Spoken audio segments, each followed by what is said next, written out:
Hello, beautiful people. It's Sindafam. Welcome to the channel. Today we're back again with another video, and this is from the Impressive channel. It's titled "Keri Hilson was blackballed for dissing Beyonce." Okay, we're gonna check this together, and I will love your thoughts and your contribution in the comments below. Let's dive right in.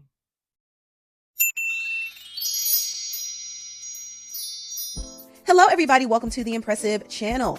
Keri Hilson went into detail about why she was set up to go against Beyonce and how it affected her career. Now, I actually done a video about this years ago. This is not new information to me at all.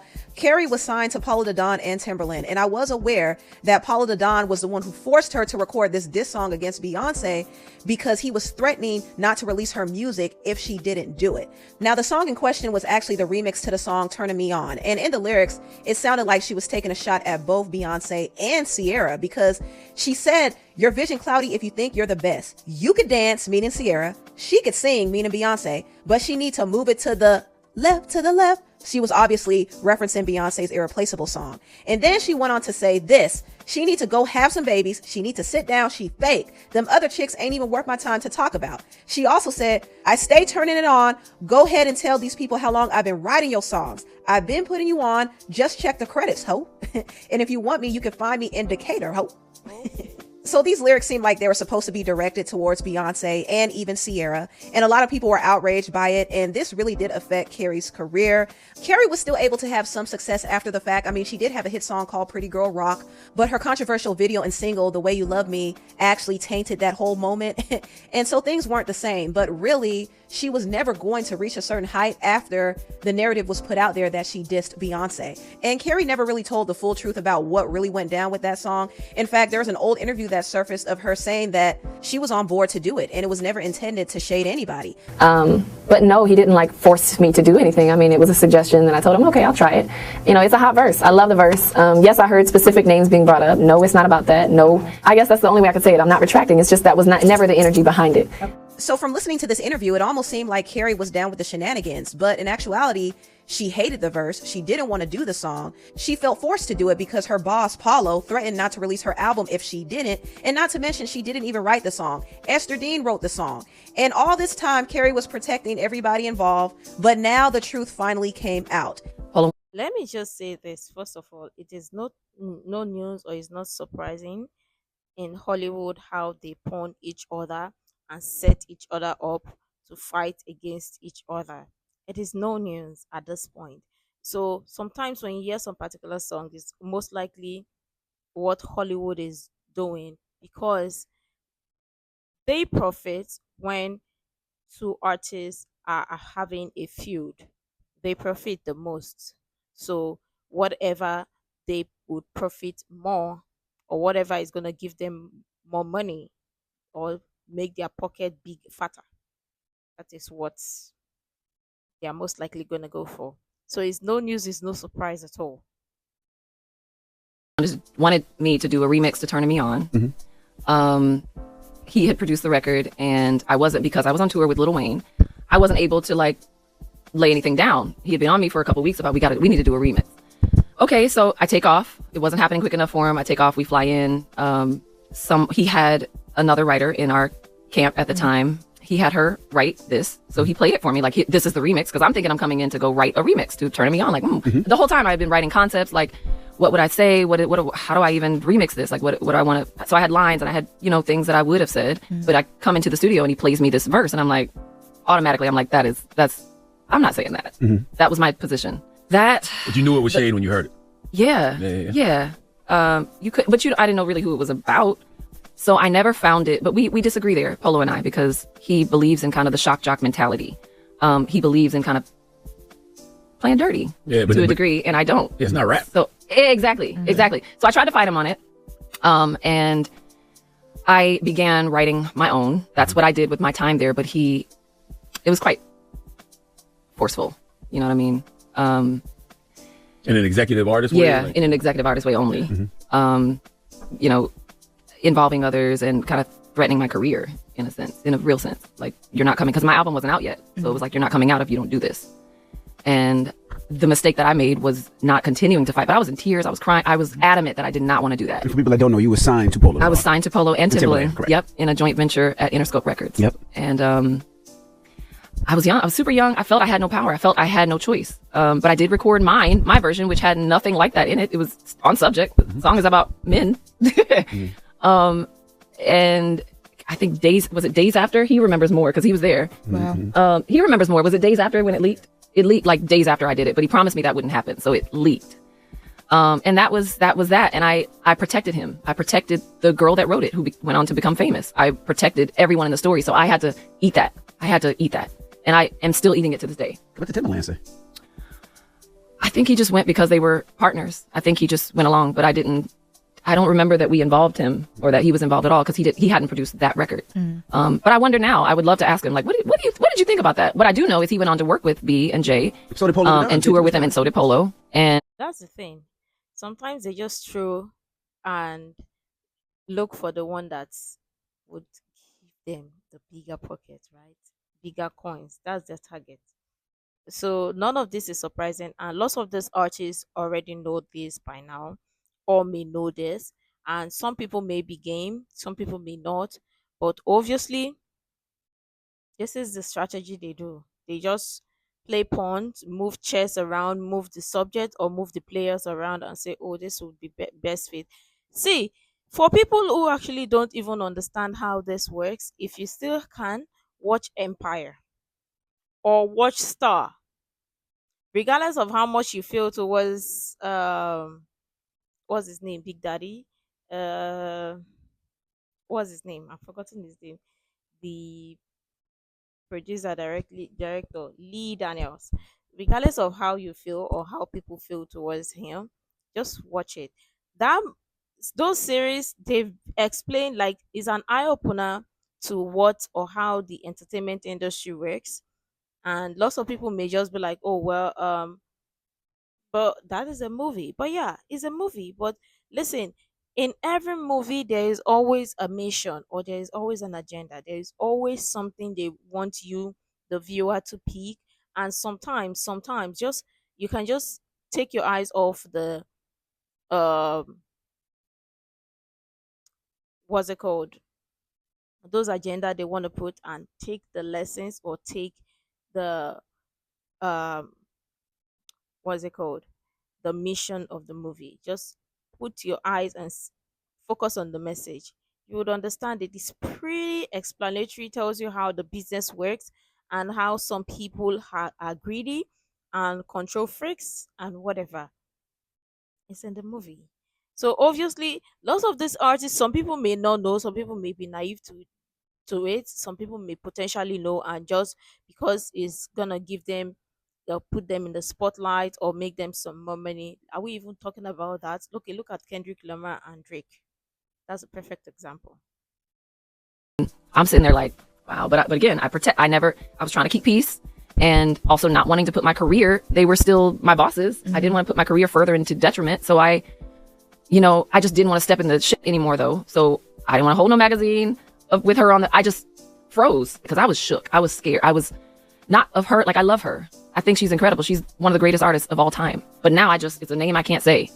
It's a magazine I can't hold. It's a conversation I don't want to have publicly just because I don't want to piss anybody off. I don't want to make things even more weird than they already were. I just wanted it to go away. This interview was pretty eye-opening to me. Even though I was aware of some of the things that happened, I didn't know all the details. And now I'm looking at Polow and Timbaland very funny. She said Timbaland wasn't involved in making the song, but Keri was still his artist. And there should have been no reason why this should have happened under his watch. Like, I don't understand that. But yeah, Polow was definitely at fault here, and even Ester. It seemed like they all came up with this plan for Keri to go at Beyonce.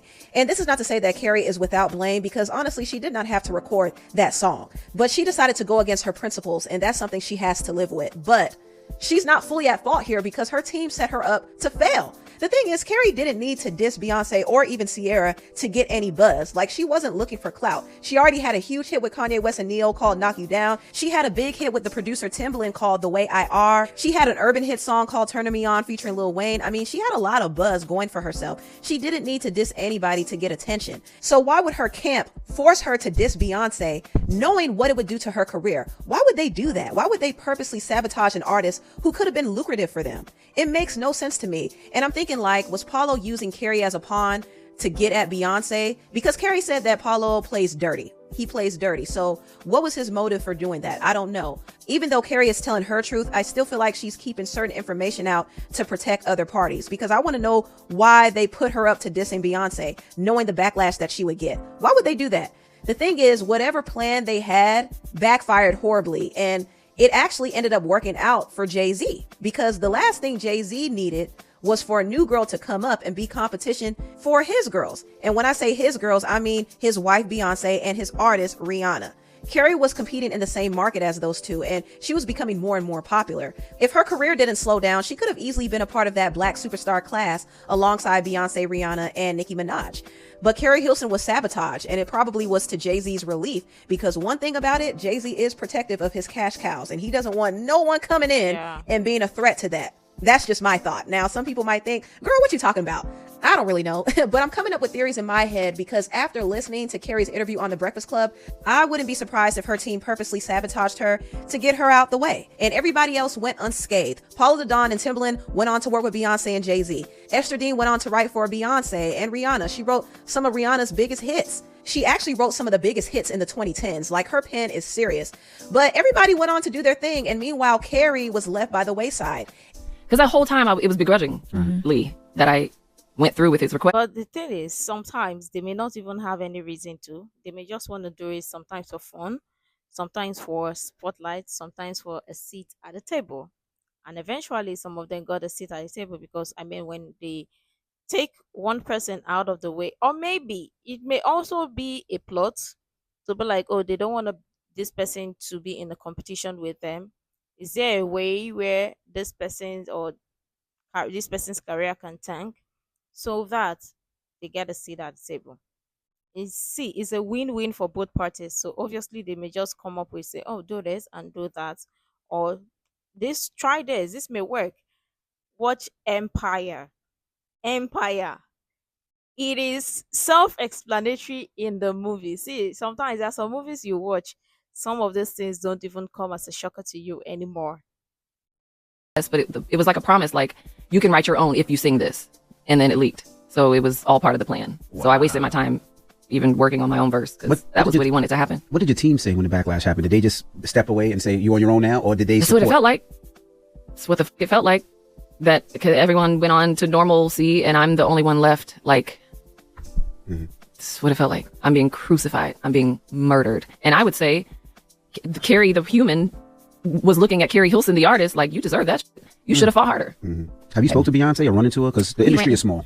It is. We ran into each other, and she introduced herself. I didn't see her coming, but she came and her hand was out and she introduced. She was like, "Hi, I'm B."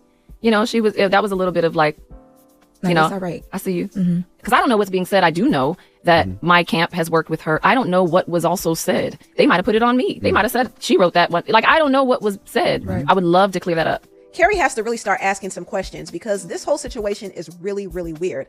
But I am glad that she's coming back with new music. She's coming out with an album called We Need to Talk on April 18th, and she did release a song called Bay. So I'm glad that Keri is getting another chance at her career, and she's finally receiving some vindication after all of these years. Now, Ester came out and she confirmed that she actually wrote that diss song. She said, "I submitted a lot of verses for that remix. One got picked, and it was co-written with Keri. Looking back, it was childish and didn't age well. I see how it hurt people, especially women, and I take full accountability. I've worked with and supported many women since, but that doesn't erase the moment. I'm sorry for my part in it. Growth is real, and so is this apology." And Ester did double down on the fact that, yes, she wrote this diss song.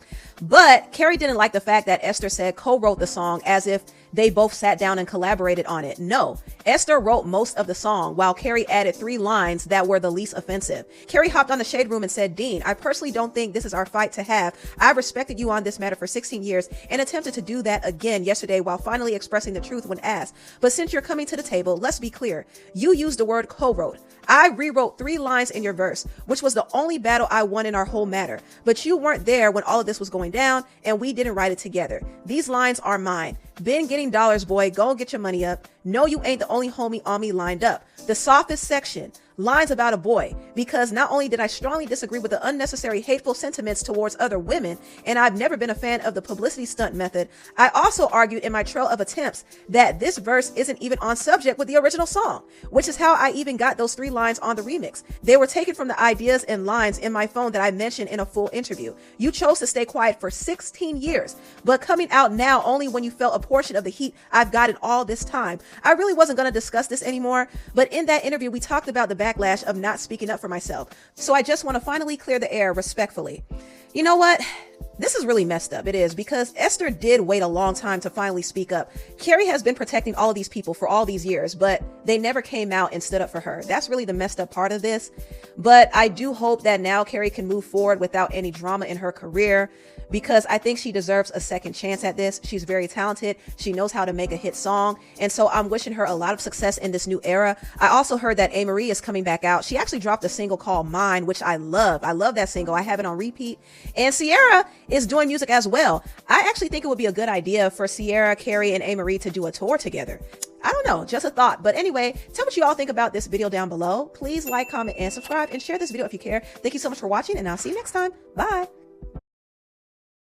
Another thing to note is sometimes greed can also be the order of the day and take toll of people's career, because sometimes some people know the right thing to do, and just because they feel like, okay, that moment is gonna take them to the spotlight, so let them get it or let them do it. And sometimes some people don't know how to tell their boss no. That is where the problem sometimes lies.